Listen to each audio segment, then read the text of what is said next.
நம்ம வீட்டில் நாளைக்கு ஒரு ஃபங்க்ஷனு. ஒன்றும் இல்லை, ஒரு பிறந்தநாள் விழா, ஒரு முக்கியஸ்தர்னு சொல்லிகிட்டு இருக்கக்கூடியவருக்கு சரி ஓகே நம்ம தானே வச்சுக்கோமே. டெல்லியிலேருந்து வரக்கூடிய நம்மளுடைய பெண்ணு ஏதோ வர்றாங்க, இதுக்காக வரணும் வர்றாங்க, சரி ஏதோ சேர்த்து போகிறோமேனு வர்றாங்க. திடீர்னு ஃபோன் பண்ணி, அப்பா இது மாதிரி வரத்துக்கு வர முடியுதா என்னன்னு தெரியல, லேட்டாக ஆகும் போல இருக்குது, ஃப்ளைட்டெலாம் நான் புக் பண்ணிட்டோங்கிறாங்க. என்னப்பா விஷயம் அப்படி கேட்டாக்கா, ஏதோ மைக்ரோசாஃப்ட்டு கம்பெனி, மைக்ரோசாஃப்ட்டுடைய அந்த சாஃப்ட்வேர் வந்து ஒர்க் ஆகலை, அதனால தான் டிக்கெட் கன்ஃபர்மேஷன், இந்த உள்ளே அனுப்புறது, பாஸு, ஸ்கேனிங் எல்லா விஷயமே அப்செட் ஆகி போயிருக்கு. அதனால் டைம் மாறுறது ஒரு பக்கம் இருந்தாலும் இது உடனே ஆயிடுன்னு வழக்கமாக சொல்கிற மாதிரி சொல்லிகிட்டு இருக்காங்க.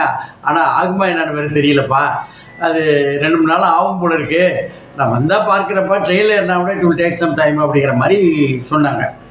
என்னங்க மைக்ரோசாஃப்ட் ஒர்க் பண்ணாததுக்கும் ஃப்ளைட்டு போக்குவரத்துக்கும் என்னங்க பிரச்சனை அப்படின்னு பார்த்தா உலகமே இது கூட மாட்டிருக்கு. ஆனால் என்னென்னா அந்த பிரச்சனை வந்து இப்பொழுது இந்தியா, இந்த நிமிடம் வரலையும் இந்தியாவில் மட்டும்தான் பிரச்சனைன்னு டிவி ரேடியோலாம் இப்போ பார்த்தாக்கா சொல்லிகிட்டு இருக்காங்க. அது டிக்கெட் புக் பண்ணுறது, அந்த பாஸ் கொடுக்கறது, ரயில்வே டிக்கெட்டு பண்ணுறது, பஸ் டிக்கெட் பண்ணுறது எல்லாமே அதுக்குள்ளே மாட்டியிருக்கான். அது என்னென்னா அந்த மைக்ரோசாஃப்ட்டு அந்த சாஃப்ட்வேர் பண்ணுறதுக்கு முந்தி அதுக்கு உள்ளே என்ன பண்ணுவாங்கன்னா, அந்த ஒரு க்ரௌட் ஸ்ட்ரைக்குன்னு சொல்லிட்டு ஏதோ ஒரு பிரச்சனை ஏற்பட்டிருக்கான். அந்த அந்த இது க்ளவுட் கம்ப்யூட்டிங்னு சொல்லிட்டு அது வழியே தான் எல்லா ப்ரோக்ராமும் போகுமா. எதுக்கு மைக்ரோசாஃப்ட் அப்போ தான் இதாகுமா. இப்போ ஒரு மேட்டர் நம்ம எடுத்துக்குவோம். இப்போது இந்தியா ஃபுல்லாக மாட்டியிருக்கு. என்ன பிரச்சனை ஒரு கணக்கு எடுத்துப்போம். எலன் மாஸ்க் சொன்னார், நம்ம தேர்தலில் வந்து லிங்க் பண்ணுறா, ஒரு நண்பர்கிட்ட பேசி இந்த சொன்னார், அதை பகிர்ந்துக்கோ, ரைட்டுன்னா எடுத்துக்கோ, தப்புன்னா அதை வில் ஃபர்கோ அந்த ஃபோர்கோ பண்ணிட்டு போயிட்டே இருப்போம். அதாவது எலன் மாஸ்க் என்ன சொன்னார்னா, இந்த ஓட்டு எந்திரங்களை வந்து சிம்பிளாக அதை ஹேக் பண்ணி பண்ணலாம் அப்படின்னு சொன்னார். என்றைக்கு சாஃப்ட்வேர் அது மாதிரி உள்ள சிப்புக்கு போகிறதோ அது மாதிரி பண்ணலாம், உள்ளே போடலாம், அது தட் வீக்கெண்ட். அகிலேஷ் யாதவ்னு உத்தரப்பிரதேசத்துடைய இந்தியாவுடைய மிகப்பெரிய மாநிலம், 80 சட்டமன்ற பாராளுமன்ற தொகுதியில் உள்ளது. அவர் என்ன சொன்னார், நான் 40 தொகுதியிலேருந்து எங்கள் கூட்டணி ஜெயிச்சிருந்தா கூட 80ம் ஜெயிச்சிருந்தாலும் அந்த ஓட்டு எந்திரம் எங்களுக்கு உடன்பாடு இல்லை அப்படின்னு சொல்கிறாருங்க. இது சொல்லி முடிச்சாச்சு. இது ஒரு பக்கம். இதுக்கு அடுத்தாப்புல இது எல்லாமே பார்த்தாக்கா இது எதை மொட்டை மண்ணிக்கும் முழங்காலுக்கும் முடிச்சு போடுறதுன்னு சொல்கிறது, அல்லது அப்துல் காதருக்கும் அமாவாசைக்கு என்னன்னு சொல்கிறது, இதெல்லாம் பேச்சுவாக்கில் இருந்தாலும் உண்மை என்று நிரூபிக்கப்பட்டு வரும் போல இருக்கிறது.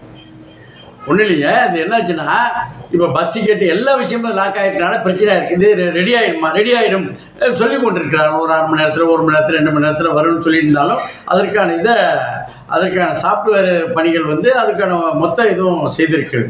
இப்போ இதை தொடர்ச்சியான வங்கி வந்து இப்போ கொஞ்ச நேரத்துக்கு முந்தைய வங்கி சேவைகள் எதுவும் பாதிக்கப்படவில்லைன்னு ரிசர்வ் பேங்க் சொல்லிருந்துச்சு. இப்போ லேசாக சொல்கிறாங்க, ஒரு 10 பேங்க் தான் இந்த மாதிரி பிரச்சனைகள் இருக்குது அப்படின்னு சொல்லி சொல்கிறாங்க. இது ஒரு நிலைப்பாடு. ஏங்க இந்த பிரச்சனை வந்து இந்தியாவுக்கு மட்டும் இருக்குது? உலகத்திலேயே 2வது மக்கள் தொகை அதிகமாக உள்ள நாடு இந்தியாவாக இருப்பினும் அதிகப்படியான செல்ஃபோன் உபயோகிப்பாளர்கள், இன்னும் சொல்ல போனால் இந்த இதெல்லாம் இருக்குல்ல, ஆண்ட்ராய்டு ஃபோன், அது மாதிரி சில விஷயங்கள் அதிகரிப்பாக இருக்கிறது வந்து இந்தியாவில் தான். ஏன்னா இப்போது அண்மையில் வந்து 9 செல்ஃபோன் வரலையும், 9 சிம் கார்டு வரலையும் ஒருத்தர் வாங்கலான்னு சொன்னால் ஏற்கனவே அந்த பிள்ளைக்குட்டியெல்லாம் வரிசை அவர் கண்ட்ரோல் இல்லாமல் இருக்குதுங்கிற ஒரு சூழ்நிலை இருக்கும்போது 9 ஃபோன் பண்ணால் அதோடைய வருமானம், செலவு, தனி மனித செலவு, வருமானம், பிஸ்னஸாலாம் இருக்கிறப்ப பார்த்து ஏன்ப்பா அப்படி பண்ணீங்கன்னா, கடை வாங்குற ஆள் பூரா செல்ஃபோனை மாற்றிக்கிட்டே இருப்பாங்க. அது ஆள் காணா போகிறது, வீட்டுக்குள்ளே பூட்டிக்கிட்டு இல்லாமல் போகிறதெல்லாம் நடக்கிறது தான்.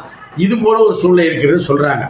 இந்த விஷயம் வந்து இப்போ அந்த ஹோட்டல் புக்கிங்கு, சினிமா பார்க்குறது, அடுத்தாப்புல கடைகளில் வந்து இப்போ பெரும்பாலும் எல்லா கடைகள், சூப்பர் மார்க்கெட்டு, மல்டி மார்க்கெட்டு எல்லாத்துலையும் என்ன செய்கிறாங்கன்னா பிஓஎஸ் என்று சொல்லக்கூடிய அந்த சாஃப்ட்வேர் போட்டு தான் செய்கிறார்கள். அது நின்றுமோ என்னமோங்கிற மாதிரி. இதில் என்னங்க, இது பை நேச்சராக நடக்குதா, செயற்கையாக பண்ணுறாங்களா, இல்லை யாரையும் மிரட்டுவதற்காக இது வந்து ஒரு போக்கு அமைக்கிறாங்களாங்கிறது நம்ம கணக்கெடுத்தோம்னா, ஒரு நண்பர் ஒரு அரசியல்வாதி எது எடுத்தாலும், இந்த பார்த்திபன் டீன்ஸ்னு ஒரு படம் வந்துச்சு, மாற்றி யோசி சொல்லுவாங்க, ஏன் இப்படி இருந்தால் இப்படி இருக்கக்கூடாது அப்படின்னு சொல்லுவார். பார்த்திபனுக்கு மட்டும்தான் மாற்றி யோசிக்க வேண்டுமா நம்ம அரசியல்வாதிகள்? இப்போ நம்ம மரத்தில் உட்காந்து சீட்டாடுறது, இந்த சாவடியில் கிராமங்களில் வச்சு சீட்டாடுறவங்க, மதுகளை உட்காந்து வெட்டி கதை பேசுகிற அவர்களும் மாற்றி யோசிக்க வேற வெட்டி இல்லைல்ல, திண்ணையில் உட்காந்து பேசுகிறாள். அது சொல்கிறாரு, திண்ணை பொழுது போகாத பொம்முனிய நண்பர் தஞ்சாவூரில் இருக்க ஒரு நண்பர் சொல்லுவார். அப்படி செய்யும் பொழுது அது மாதிரி வந்து எங்களுடைய வகுப்பு நண்பர்களே ஒரு புத்திசாலியான மனிதர் சுவாமிஜின்னு சொல்லுவோம். அவர்கிட்ட கேட்குறப்ப அவர் சொன்னார், இது வந்து ரொம்ப சிம்பிளிஃபை, பெரிய வார்த்தையெல்லாம் போட வேணாம், சிம்பிளிஃபை. இப்போ வீட்டில் வந்து கரண்ட்டு எடுக்கிறப்ப என்ன ஆகுனா, கரண்ட்டு ஃபீஸ் ஆனால் இப்போ ஃபீஸ் கேரியரில் போகும். எதற்கு என்றால் மேஜராக அடிப்படாத அளவுக்கு அங்கேயே அடிபட்டோம். அதுபோல் இந்த விஷயத்தை செய்திருக்கிறார்களா, செய்திருக்க முடியுமா அப்படின்னு கேட்டபோது அப்படி இருப்பதாக தெரியவில்லை. நான் சயின்ஸை மட்டும் சொல்கிறேன், அரசியலை நீங்கள் பார்த்து கேட்டு ஒதுக்கிட்டார். இதை பேசுங்க சார் அப்படின்னு சொன்னோன்னே இது எல்லாமே லாக் ஆகிடும் போல.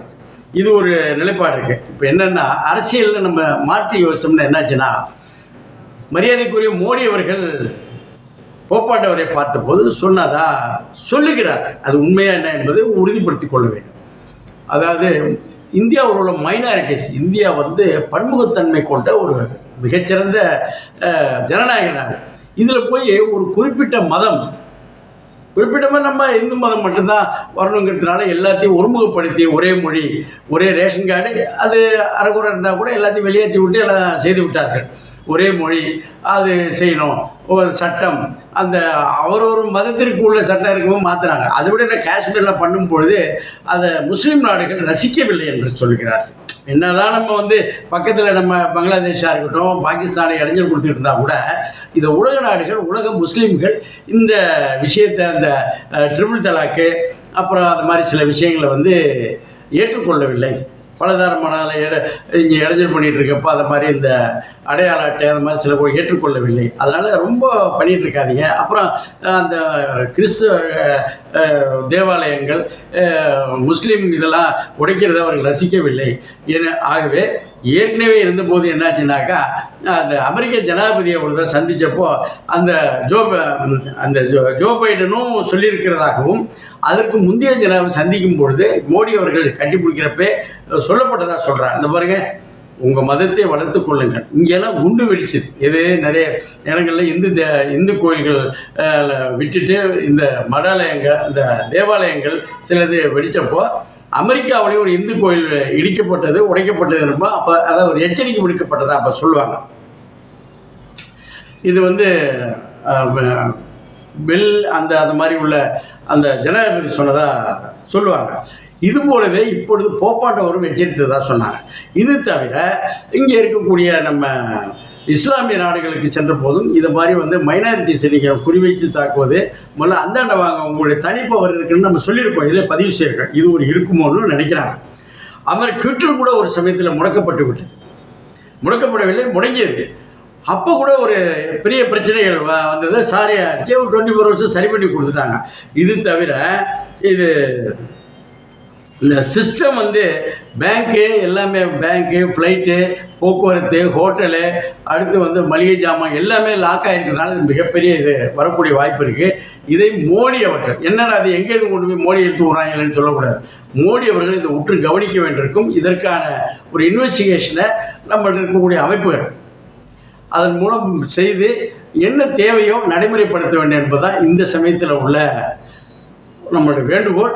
எல்லாருடைய வேண்டுகோளாக தான் தமிழ்நாடு கட்டுமான நிறுவனங்கள், தொழில் நிறுவனங்கள், வியாபார நிறுவனங்கள், ஈவன் வயல் வேலை கூட இப்போ முழுக்க நார்த் இந்தியனை, அதாவது வட மாநிலத்தை தம்பிகளை எதிர்பார்த்துட்டு இருக்கிற மாதிரி நம்ம இந்திய நாடே வந்து பல்வேறு அறிவாளி இங்கேருந்து போய் உலக நாடுகள்லாம் போய் பட்டை கிளப்பிட்டு இருக்கிறப்போ இந்த சாஃப்ட்வேர் கண்டுபிடிக்கிறது, இந்த வாட்ஸ்அப் மாதிரி உள்ளது அமெரிக்காவே முழுக்க நம்பிட்டு இருக்கிறதுக்கு பதிலாக இங்கே இருக்கக்கூடிய பல்கலைக்கழகங்கள், இன்னும் சொல்ல போனால் அண்ணா பல்கலைக்கழகம் மாதிரி ஒரு பிரித்து கொடுத்து அப்போ அதை பண்ணுங்கப்பா அப்படின்னு சொன்னால் செய்து விடுவார்கள். இன்றைக்கி போய் முழுக்க இன்னொரு நாள் டிபெண்ட் பண்ணுறதுனால தான் அவங்க அங்கே கண்ட்ரோலில் நம்ம போகிற மாதிரி இருக்குது. இப்போ கார் இல்லை, அது இல்லைன்னு சொல்லிட்டு கிடக்கிறோம்.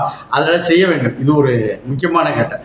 இன்னொன்று என்னென்னா, இது இப்படி போயிட்டுருக்கு. எல்லா விஷயமும் அடுத்தவங்களையே நம்பிட்டு இருக்கிறதுனால நம்ம செய்யக்கூடிய சைனாவெலாம் வந்து அமெரிக்கா ஃபஸ்ட்டு வந்து ஜாப்பனீஸ் மெட்டீரியல் நாங்கள் அவர்களுக்கு ஓய்வு என்பது தெரியாது கிடையாது அப்படின்னு சொல்லிட்டு சொன்னாங்க. அப்புறம் அமெரிக்கா தான் made in US I come from அப்படிங்கிற மாதிரி ஒரு பந்தா பண்ணி ஆகிப்போச்சு. உண்மையிலே ஒரு பச்சை பிள்ளைக்கு சின்ன பொருள் வாங்கிட்டு அதை பிரிக்காமலே அது சொல்லுது.